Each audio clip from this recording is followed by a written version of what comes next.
Hello, and thank you for joining me today to talk about this very important topic. Perhaps while you were traveling here, maybe you passed by a patrol car, police officer. I know that when I'm driving and I see a patrol car, sometimes it causes a moment of panic and makes me think about my speed. I'm always a little afraid that I might be driving too fast and might get pulled over and get a ticket. The worst case scenario in that for me would be, of course, to get a speeding ticket, which costs money and can cause my insurance rates to go up. That's the typical experience for most people, for most drivers, unless of course they are persons of color. What has been referred to as driving while black is a serious issue in our country. Take for example my previous scenario, but now imagine instead of it being a white driver, it's a person of color. In Los Angeles alone, studies have found that the rate of black drivers who are stopped are 3,400 more annually than persons who are white. One could argue that black people are just simply committing more crimes. However, other studies have shown that police officers are more likely to stop black drivers for no discernible reason. These studies also showed that the chance of a black person being shot by a police officer, an unarmed black person, is 4 times higher than that of a white unarmed person. So why in these modern times are we having these problems? What causes them, and what can we do to stop them? Although racism has existed between people of different ethnicities for countless generations, whites, the division between blacks and whites is mainly an American construct. Beginning in 1690, in the expanding colonial years in the U.S., much of the hard labor was performed by captive black African slaves. They were regarded as less than human. Slavery was ultimately abolished over 200 years later. However, racism had already taken its toll. Generations of inequality and mistreatment had resulted in dividing blacks and whites and establishing mindsets that created differences and discrepancies between housing, education, pay, finances, and even the way people were treated by law enforcement.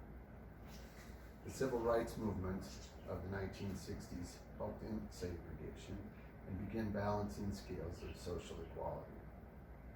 But it wasn't until the 1990s that the awareness of police brutality against persons of color was brought to the nation's attention with the Rodney King incident. So despite growing awareness of this problem, almost weekly there seems to be a new report of an unarmed black person being stopped and subsequently killed by the police. This awareness has resulted in the creation of various campaigns and movements and legal actions. One such movement is known as Black Lives Matter, or BLM. BLM strives to bring awareness to the nation, but also to seek real change in the way that people of color are perceived and treated. BLM is a movement that has garnered worldwide attention and is now synonymous in addressing the racial profiling and police brutality issues against persons of color. So what about Blue Lives Matter and All Lives Matter? Blue Lives Matter is a counter movement to BLM and is considered to be a pro-law enforcement campaign. There are others who scoff at BLM and dismiss it, saying that all lives matter. Well, the fact is, all 3 are valid points. Black lives do matter, blue lives matter. Honestly, all lives matter. Most police officers are honest, hardworking people who risk their lives on a daily basis to protect others, so their lives are important. BLM isn't saying that only black lives matter. BLM isn't saying that blue lives or any other lives are any less important. BLM is simply bringing awareness to a problem that most non-black people didn't even know existed.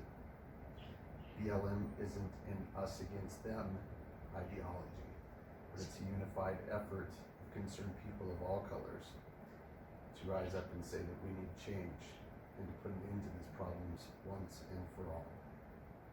BLM calls for a change in the laws, training, policies, and procedures that have unfairly targeted persons of color and resulted in acts of violence and death. Perhaps a more fitting title might be Black Lives Matter too. So change begins with a shift in our society's perception and perspectives regarding one another. It begins with system-wide changes that create equal opportunities for persons of color in education, housing, pay, and finances. It begins with changes in the way that police are selected, trained, and the way in which they perform their duties. These problems took generations to manifest, and they will not disappear overnight. This is not just the responsibility of law enforcement to fix, but the duty of all Americans to ensure that we educate and instill proper values in future generations for the fair and equal treatment of all people. Whether you are black, white, or anything in between, I urge you to explore movements like BLM and do your part in helping make the greatest nation even better.